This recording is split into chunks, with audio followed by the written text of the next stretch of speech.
India में commercial property खरीदना ये एक बहुत ही पावरफुल इन्वेस्टमेंट हो सकता है। मतलब किराए से कमाई, प्रॉपर्टी की कीमत बढ़ना, बिजनेस के नए मौके, सब कुछ। लेकिन एक गलत कदम और सालों की जमा पूंजी अटक सकती है। तो सवाल ये है कि एक स्मार्ट इन्वेस्टमेंट आखिर किया कैसे जाए। चलिए इसी को समझते हैं। देखिए, कमर्शियल रियल एस्टेट में दांव लगाने के दो ही नतीजे हो सकते हैं। या तो ये एक ऐसा फैसला बन जाए जो सालों साल आपको फाइनेंशियल सिक्योरिटी दे, या फिर ये एक इतनी महंगी भूल साबित हो कि सारी जमा पूंजी ही फंस जाए।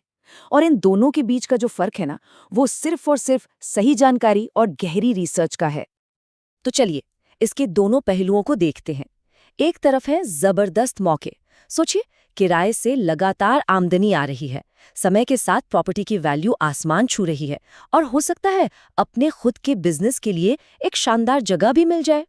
लेकिन सिक्के का दूसरा पहलू भी है, जिसमें है बड़े जोखिम। पैसा लंबे समय के लिए ब्लॉक हो सकता है, पता नहीं कब कोई कानूनी पचड़ा खड़ा हो जाए, और ये डर तो हमेशा रहता है कि कहीं प्रॉपर्टी महीनों तक खाली न पड़ी रहे। तो इन सारे जोखिमों से बचने और मौकों का पूरा फायदा उठाने का एक सीधा साधा रास्ता है, और वो रास्ता बना है 3 मजबूत स्तंभों पर। हम इन्हीं 3 पिलर्स को एक एक करके समझेंगे, जो एक सेफ और फायदेमंद इन्वेस्टमेंट की नींव रखते हैं। ठीक है, तो चलिए पहले स्तंभ से शुरू करते हैं, और ये शायद सबसे ज्यादा जरूरी है, लोकेशन। किसी भी कमर्शियल प्रॉपर्टी का भविष्य इस एक बात पर बहुत ज्यादा निर्भर करता है कि वो कहाँ है। और यहाँ बात सिर्फ आज की नहीं हो रही, बल्कि आने वाले कल की हो रही है, कि उस जगह में भविष्य की क्या संभावनाएं हैं। किसी भी लोकेशन को परखने के लिए 3 चीजें देखनी होती हैं। पहला, कनेक्टिविटी। क्या वो जगह एयरपोर्ट, मेट्रो स्टेशन या मेन हाईवे से आसानी से जुड़ी हुई है? दूसरा, विजिबिलिटी। क्या वो एक ऐसी प्राइम जगह पर है जहां बिजनेस के लिए लोगों का आना जाना, मतलब फुटफॉल अच्छा हो? और तीसरा, और ये सबसे अहम है, भविष्य की ग्रोथ। क्या सरकार की कोई योजना है उस इलाके में? कोई नया इंफ्रास्ट्रक्चर प्रोजेक्ट, जैसे कि कोई एयरपोर्ट, आईटी पार्क या कोई नया बिजनेस डिस्ट्रिक्ट बनने वाला है? इस पर नजर रखना बहुत जरूरी है। और देखिए, सही लोकेशन चुनने का असर सीधा सीधा आपकी जेब पर पड़ता है। एक ग्रोथ कॉरिडोर, यानी एक ऐसा इलाका जो तेजी से डेवलप हो रहा है, वहां इन्वेस्ट करने से प्रॉपर्टी की कीमत में जबरदस्त उछाल आ सकता है। सोचकर देखिए, किसी शहर में एक नई मेट्रो लाइन आ रही है, या कोई बड़ा बिजनेस हब बन रहा है, उसके आसपास का पूरा इलाका ही तो ग्रोथ कॉरिडोर है। वहीं दूसरी तरफ, अगर किसी ठहरे हुए इलाके में पैसा लगा दिया, तो हो सकता है सालों तक कोई खास रिटर्न ही ना मिले। चलिए अब बढ़ते हैं अपने दूसरे स्तंभ की ओर। ये डील के कानूनी और डेवलपमेंट वाले पहलुओं पर फोकस करता है। मतलब बात सिर्फ प्रॉपर्टी खरीदने की नहीं है, बल्कि ये पक्का करने की है कि ये डील कैसे और किसके साथ की जा रही है। एक बात गांठ बांध लीजिए, किसी भी कमर्शियल प्रॉपर्टी में पैसा लगाने से पहले कानूनी तौर पर सब कुछ साफ होना चाहिए, बिल्कुल क्रिस्टल क्लियर। क्या प्रॉपर्टी के टाइटल डीड में कोई झोल तो नहीं? रेरा रजिस्ट्रेशन वैलिड है या नहीं?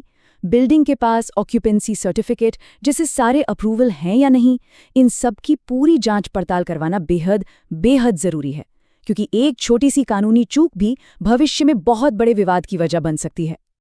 और इसी के साथ ये जानना भी बहुत जरूरी है कि प्रोजेक्ट बना कौन रहा है। देखिए, एक नामी डेवलपर जिसका ट्रैक रिकॉर्ड अच्छा हो, वो न सिर्फ आपको अच्छी क्वालिटी का कंस्ट्रक्शन देगा, बल्कि प्रोजेक्ट को टाइम पर पूरा भी करेगा, सब कुछ साफ साफ बताएगा। वहीं अगर किसी जोखिम भरे डेवलपर के साथ डील कर ली, तो प्रोजेक्ट में देरी, घटिया क्वालिटी और पारदर्शिता की कमी का खतरा हमेशा बना रहता है। अब आते हैं हमारे तीसरे और आखिरी स्तंभ पर। ये सीधे सीधे उस संपत्ति के बारे में है जिसे खरीदा जा रहा है। यानी हम ये समझेंगे कि वो कौन सी खूबियां हैं जो किसी प्रॉपर्टी को एक फायदे का सौदा बनाती हैं। किसी भी कमर्शियल प्रॉपर्टी से कितनी कमाई हो सकती है, इसे नापने का सबसे अच्छा तरीका है रेंटल यील्ड को समझना। अब ये सुनने में थोड़ा टेक्निकल लगता है, पर है बहुत सिंपल। सीधे शब्दों में ये बताता है कि प्रॉपर्टी की कीमत के मुकाबले उससे साल भर में कितना किराया आ सकता है। चलिए एक उदाहरण लेते हैं। मान लीजिए 1 करोड़ की प्रॉपर्टी से सालाना 6 लाख रुपए किराया आता है, तो इसकी रेंटल यील्ड हुई 6%। इंडिया में आमतौर पर 6 से 8% की यील्ड को एक बहुत मजबूत इन्वेस्टमेंट माना जाता है। अगला सवाल, क्या उस इलाके में किराएदारों की मांग है भी? और अगर है, तो किस तरह के किराएदार मिल सकते हैं? क्या वहाँ कॉर्पोरेट ऑफिसेज आते हैं, या बड़े बड़े रिटेल ब्रांड्स, या फिर स्टार्टअप्स? देखिए, एक ऐसा इलाका जहां अलग अलग तरह के किराएदारों की डिमांड हो, वहां प्रॉपर्टी के खाली रहने का रिस्क बहुत कम हो जाता है। एक डाइवर्सिफाइड टेनेंट बेस होने का मतलब है कि अगर एक सेक्टर में मंदी आती भी है तो आपके रेंटल इनकम पर ज्यादा असर नहीं पड़ेगा।